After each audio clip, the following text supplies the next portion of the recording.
And so now Dr. Salinas is coming up for her talk.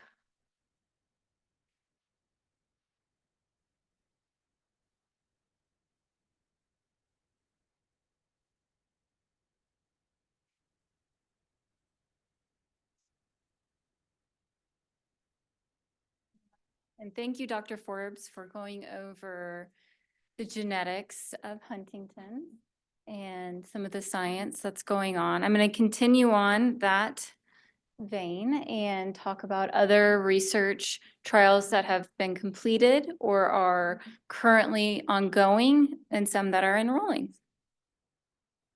Okay, the only disclosure that I have is that I have salary support from Cinexcel.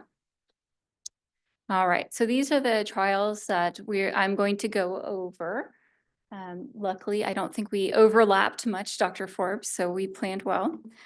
All right, so the first one I'm going to discuss is the Annexon trial. This targets the complement system in the body, and the complement system is part of your body's mechanism to clear out infections, cells that have been damaged. So what happens as we develop, both in utero, so when you still are in your mother's tummy, and also as a child, is that your brain continues to grow additional brain cells, but not all brain cells are needed to form the networks. And so there's a pruning process that goes on to take away the extra brain cells that weren't needed that your body made. And so this is a normal process through development, but as an adult, you don't need to prune your extra brain cells. Your brain is done growing, those circuits have been made, and the particular part of the complement system that was involved with pruning back the extra brain cells is no longer needed. And so it should be deactivated. And that's where this trial comes in. So it's looking at a particular complement, C1q, and looking to see it's being reactivated in neurodegenerative disorders. So that includes Huntington's. So it's trying to start pruning back or help clearing out damaged cells when it really shouldn't be active.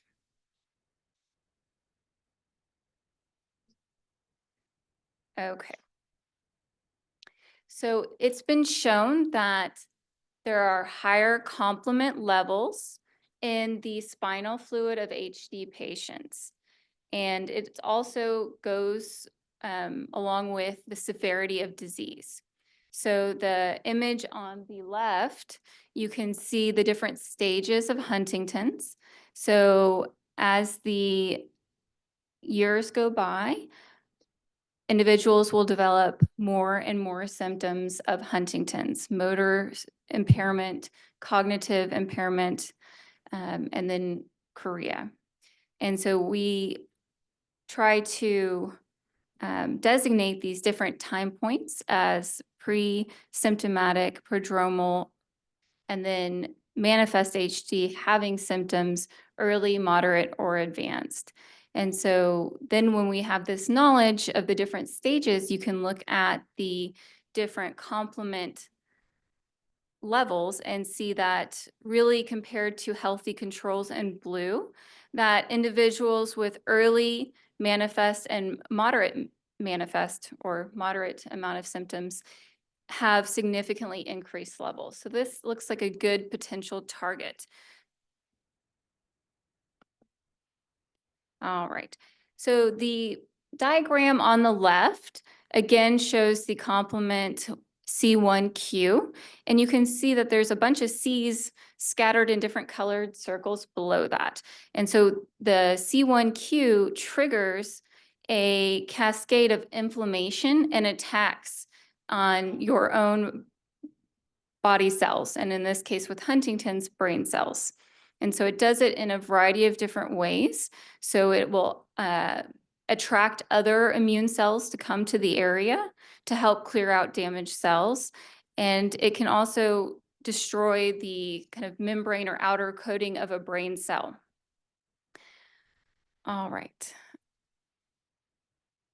So this is not necessarily unique in Huntington's. This is also being looked at in other neurodegenerative conditions as a possible treatment.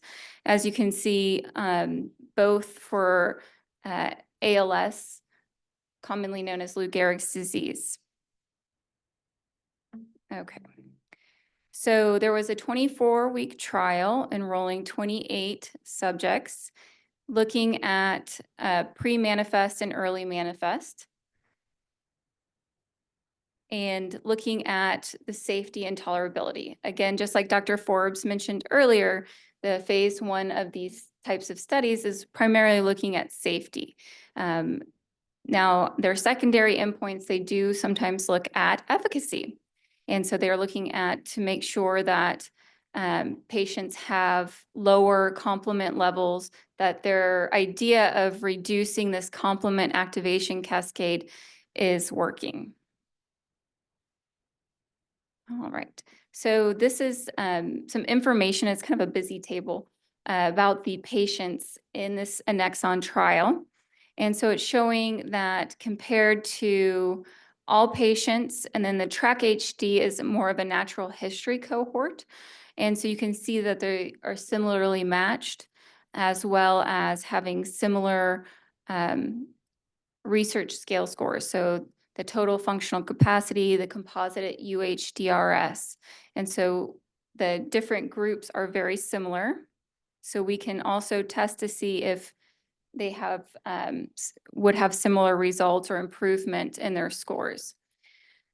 This has been very well tolerated. And so this is the side effects of the Annexon treatment. So for the safety population, again, they enrolled 28 people. Most all had a slight rash during the first treatment that was self-limited. Other than that, you can see that dizziness, nausea, vomiting, headache were mild side effects, but overall, there were not any what we consider grade 4 or life-threatening or highly disabling side effects. So overall, a well-tolerated treatment. Okay, so looking downstream, the picture I showed earlier showed that C1q and then others complement that it will activate in the cascade. So we can measure these other complements to see if they've actually been activated or not. And so you can see in the diagram here that it does reduce the number of downstream complements that are activated. So it works. Oh. All right. And so we can also look at individuals who have baseline complement levels. So, and I'll show more on this on the next slide, but essentially with the natural history studies, they were able to look at the baseline amount of complement level and then stratify into two groups: individuals with HD that have a very high amount of complement activity, and a group of patients that does not have a very high. In fact, they have a low amount of complement activity. Okay, and then so we can see that in the green is the higher amount of complement activity, and in blue is the lower amount of complement activity. So patients with a high amount of complement activity at baseline showed that they had more rapid and sustained clinical improvement on the composite UHDRS compared with individuals who had a low baseline complement activity level. So just like Dr. Forbes mentioned earlier, that there was a marker to see if you would be a responder for the treatment. This is another way to identify patients who may be good responders for this treatment, is to get their baseline complement level. All right, and so this is also showing the two groups again, with high and low complement activity. All right, so on part A, you can see at 24 weeks that the individuals with a higher baseline amount of complement activity had a more improved score as compared with those who had lower baseline activity.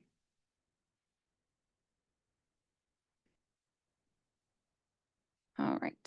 So this also goes into what I was saying before, that the individuals who participated in this trial, also some of them were a part of the natural history trials. So we were able to see what their baseline complement levels were. And so again, the low complement is in blue and high complement levels are in red. And so you can see over both the composite UHDRS as well as the total functional score and then cognitive scores on the bottom there show that those with high complement levels have the better outcomes.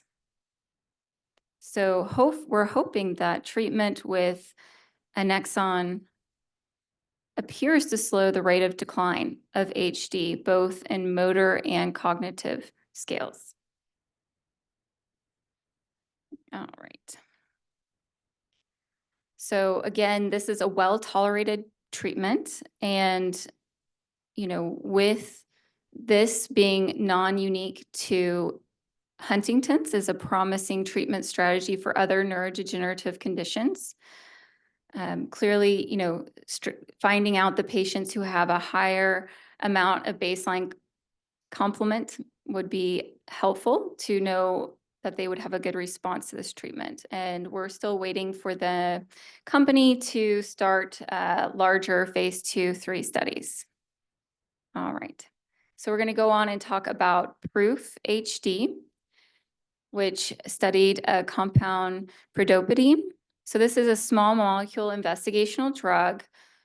Again, not unique necessarily to HD. It's also being used in another neurodegenerative condition called ALS.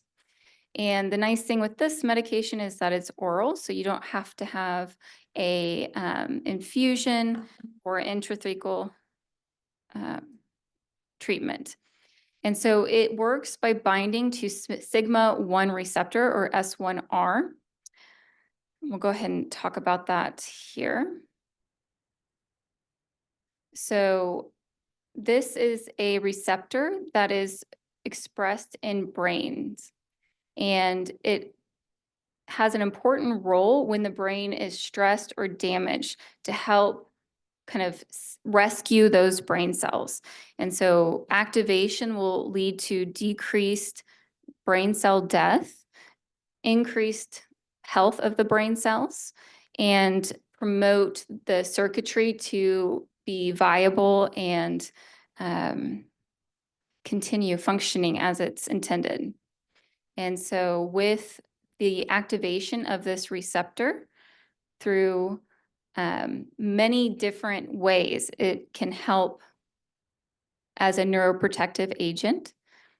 So you can see here, it helps your brain clear out bad proteins. So Dr. Forbes did a fabulous job telling you all about the abnormal Huntington protein. And so this could help clear out those abnormal ones.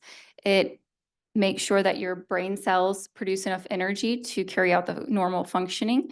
And it can also, again, reduce inflammation. So there's a phase 3 trial, double-blind, placebo-controlled, and it's looking at 480 early HD patients, looking at improvement in the functional score.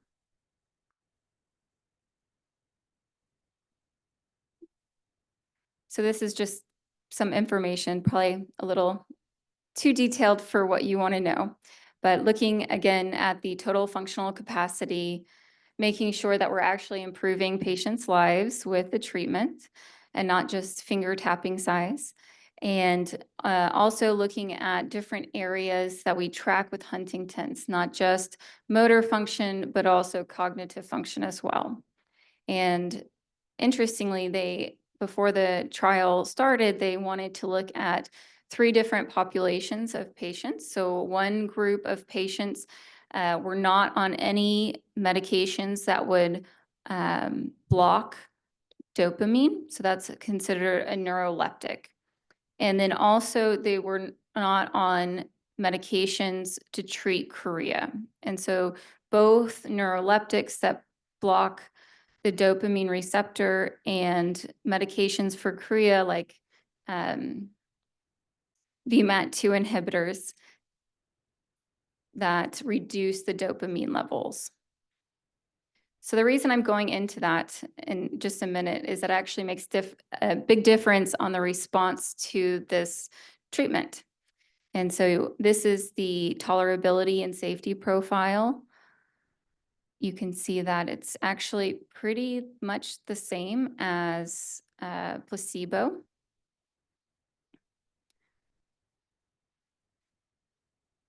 All right, so the primary endpoint, looking at the composite score of the UHDRS, actually didn't show a large improvement compared to placebo. However, why I went into all those other medications. So if a person was not on chorea medication or neuroleptics, then they actually had a significant benefit from predopamine. And so whether we don't know, but whether this was because it helped patients who had less severe symptoms or it helped with, preventing an interaction with those other medications to treat chorea, we don't know. And so hopefully future studies will look at in patient populations that aren't on those extra medications if we can have better benefit. And so the company Meagen is actually looking to see what their options are for approval through emergency medication through the FDA. All right. So for predopamine, again, the primary endpoint was not met. So that's unfortunate that it won't help all comers for Huntington's. However, we do know that if somebody is not on those medications or has very early disease, that maybe this would still be a very helpful treatment. Okay. And so this was recently published data on the subset analysis this year. All right. So SAGE HD is looking at a modulator of another type of receptor on brain cells called NMDA. And so this receptor can play an important role in both cognitive and behavioral functioning of a person. And so it is known that in Huntington's, these types of receptors are dysfunctional. And there's overall in early Huntington's reduced level of a chemical called glutamate. And so the SAGE HD trial is looking at this modulator, or basically a compound that changes the activity of the NMDA receptor in the brain so that it'll work more appropriately. And so it was thought that maybe this would help with the cognitive behavioral symptoms that often occur in Huntington's. And so there's two different studies that I would like to discuss. So there's the Dimensions study. And so this is looking at 178 patients for approximately 4 months on drug and then a 1-year follow-up. And so this is looking at the cognitive functioning of individuals with pre-manifest or early manifest HD. Then there's Surveyor. So this is a 80 participant trial, also enrolling half of healthy controls. It's shorter, it's 2 months, and again, pre-manifest or early manifest disease.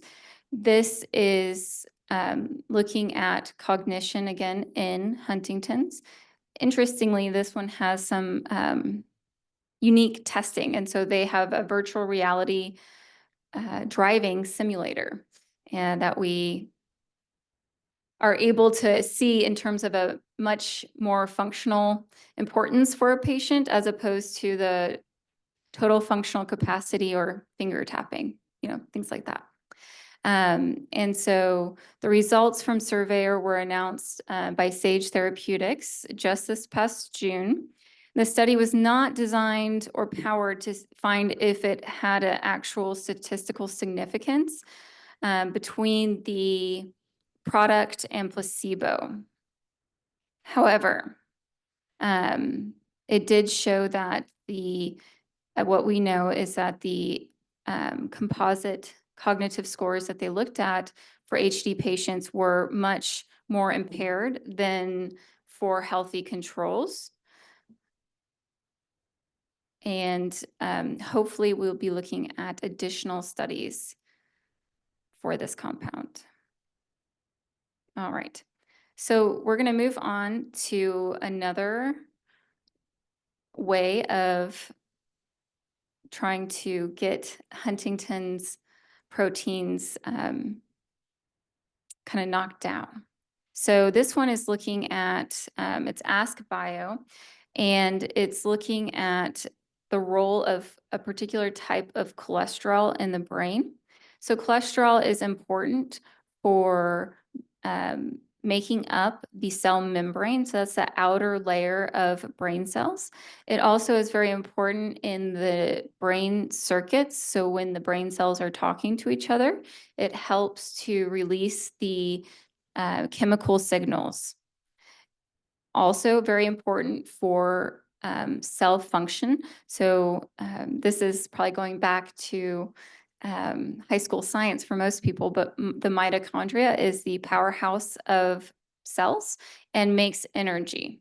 So if this is damaged, then the brain cell or other types of body cells will not be able to function and will die. And so being able to support not just the outside membrane structure, the signaling, and the energy maker, it hopefully will be neuroprotective.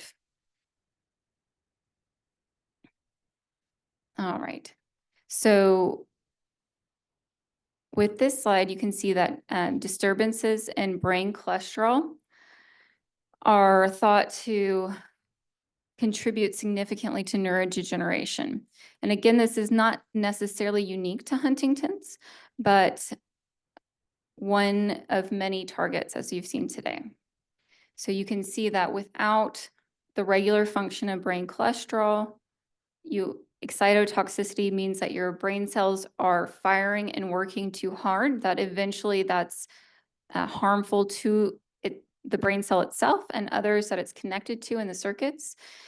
It has difficulty being able to maintain its normal functioning as well, and leads to brain cell death.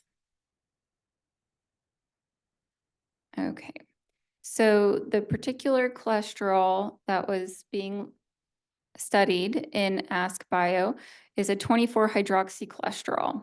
It's a mouthful. And we can see that these amounts of cholesterol are decreased in blood levels for Huntington patients. So looking further, it was found that this cholesterol is very important for a particular type of enzyme that also helps make other cholesterol and will affect brain regions that are impaired with Huntington's. So you can see on the graph on the left that you have control subjects and early manifest HD. You can see that the 24 hydroxycholesterol levels are lower And then the total cholesterol between the two groups, control and early HD, are about the same. But then you have the ratio. And again, the ratio is lower with early Huntington's. This is showing two different areas that are very much affected by Huntington's. So the cortex is very important for cognition and behavior and motor planning. And you can see that HD patients have um, very high levels of this enzyme protein, whereas in another area of the brain, they do not have high levels. So these are the potential areas that it can target. So how do we get the cholesterol into the brain? So very similar to the virus shell that Dr. Forbes was talking about. This is a virus shell that encodes for a protein that will convert cholesterol that's in the brain into that good cholesterol that we are wanting. And so was done by a very similar injection to the catheter approach from the Unicure study. All right. So again, the idea with the Ask Bio is that this is a neuroprotective treatment and targets many different pathways to support brain health. All right. And so you can see that the phase 1-2 endpoints here. We'll talk about that. So safety, of course, is, for phase 1 and 2, the main endpoints, but then also looking at the different changes in cognitive and motor function scores. So we will look forward to hearing the results from that. All right. So we thus far have talked about disease modifying treatments. This is a symptomatic treatment study looking at valbenazine. So this does not alter the disease course, but can help symptomatically. Valbenazine is a dopamine depleter medication that works by decreasing the release of dopamine into brain circuitry. And so right prior to this study, it was already approved for the treatment of tardive dyskinesias. Now, looking at tardive dyskinesia, you can have a lot of chorea with that. And so the sponsor decided to look at Huntington's chorea to see if it would also benefit. And so, in fact, they did just that. And you can see here that overall, the valbenazine group and the placebo arm were very similar in their demographics. And overall, you can see on this plot that you have the mean change in UHDRS, total chorea score, relative to their baseline. So you can see the x-axis is time, how long they've been on the treatment, and the y-axis is the change in the amount of chorea that they have. So you can see that the blue placebo arm had very little change in the amount of chorea, whereas the treatment arm with valbenazine had significant improvement. And so it was recently approved for HD chorea. The most common side effects with this medication were sleepiness and fatigue. All right, so we can talk about one of the natural history studies that is ongoing, Enroll HD. I think I saw a few hats out there. But essentially, this is looking as an observational study for individuals who have symptomatic HD, but also pre-manifest HD or at-risk individuals. So the main goal is to help us better understand HD. It involves a once-a-year visit. What they collect is blood samples for biobanking so that future scientists can look at markers of HD or potential treatment targets. So overall, as of May of this year, 31,622 participants have been recruited from about 155 active sites around the world in 23 different countries. All right. And so again, the goal of Enroll is to increase the understanding of Huntington's, to monitor the symptoms and see how they change over time, to better inform clinical trial design in the future, as well as provide a good control population that can be compared to any potential future treatments. All right. And then finally, we'll talk about HD clarity. So this is a study to look for biomarkers of HD. And so for this, an individual will undergo a lumbar puncture with spinal fluid collection that is banked.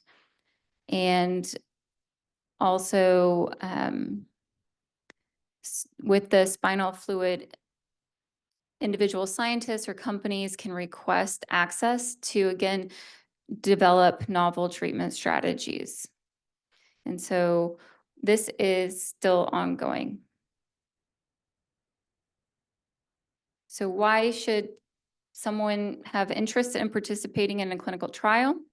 So although we do not have any FDA-approved disease-modifying treatments for Huntington's yet, this is a way to potentially have access to those treatment options prior to FDA approval, to contribute to the scientific process and, help inform sponsors, scientists, so that they can come up with a cure, hopefully in the very near future, and also to help future generations. Another benefit of being involved in a clinical trial is that you have frequent medical monitoring. So often patients will be seen on a more frequent basis, have their medications evaluated. Okay. So just a reminder, just as Dr. Forbes has many studies available at CU, there's also many available at Rocky Mountain Research. So there's a table outside, and also Liza here, who's the MC, can help give you more information about trials ongoing. We are enroll the natural history study as well as disease modifying trials. So in that sense, most everyone who is, a family member or they themselves affected by HD can participate. All right. And I know most of you are used to seeing Dr. Kumar up here giving these updates. So a big thanks to him for letting me have this opportunity to speak. Of course, our patients who motivate us to do what we do every day. So this is a QR code to the research website if you're interested. Thank you.